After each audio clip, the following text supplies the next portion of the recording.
মালাকুল মউত দূর থেকে দাঁড়ায় দাঁড়ায় দুনিয়ার মানুষদেরকে বলে, ইয়া আইয়ুহান নাস, মানুষ তোমরা কেন কাঁদো, তোমরা কেন কাঁদো, তোমরা কেঁদো না, তোমরা কেঁদো না।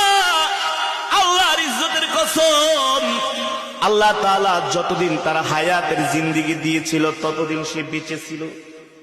তার হায়াতের জিন্দেগি শেষ, দুনিয়া থেকে আল্লাহ তাকে উঠায় নিছেন।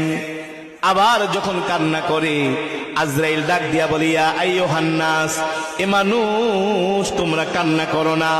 তার জন্য আল্লাহ তাআলা যতটুকুন রিজিক বরাদ্দ করেছেন ততটুকুন সে রিজিক খেয়েছে, তার একটা রিজিকও আর অবশিষ্ট নাই, তার রিজিক শেষ।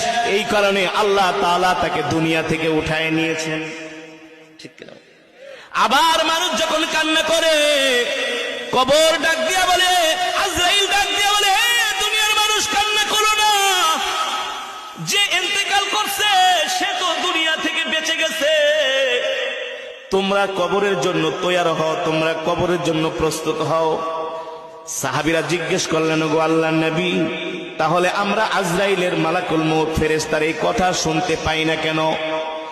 নবী বলেন, ও সাহাবীরা, দুনিয়ার মানুষ যদি এই কথাগুলো শুনতো তাহলে দুনিয়ার মানুষ কোনো ব্যবসা বাণিজ্য চাকরি বাকরি করতে পারতো না, খেত খামার করতে পারতো না। তাহলে সব মানুষ কবরের চিন্তায় দুনিয়া ছাইরা জঙ্গলে যায় শুধু ইবাদত করত।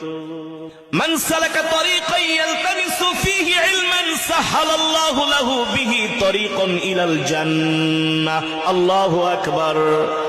আল্লাহর নবী বলেন, আমার কোন উম্মত যদি দ্বীন শিখার জন্য, আমার কোন উম্মত যদি কোরআন শিখার জন্য, আমার কোন উম্মত যদি দ্বীনের কোন কথা শোনার জন্য ঘর থেকে বের হয়ে যায়, এ যে সে কষ্ট করে করে ঘর থেকে বের হলেন, হেঁটে হেঁটে বের হয়ে কোরআনের মজমা পর্যন্ত গেলেন, কোরআনের মাহফিল পর্যন্ত গেলেন, মাদ্রাসা পর্যন্ত গেলেন, দ্বীনি বিদ্যালয়ের ঘর পর্যন্ত গেলেন, এই যে তিনি কোরআন শেখার জন্য, দ্বীন শিখার জন্য ঘর থেকে বের হয়েছেন, এর বিনিময়ে আল্লাহ তাআলা তার জন্য জান্নাতের পথকে সহজ করে দিবেন।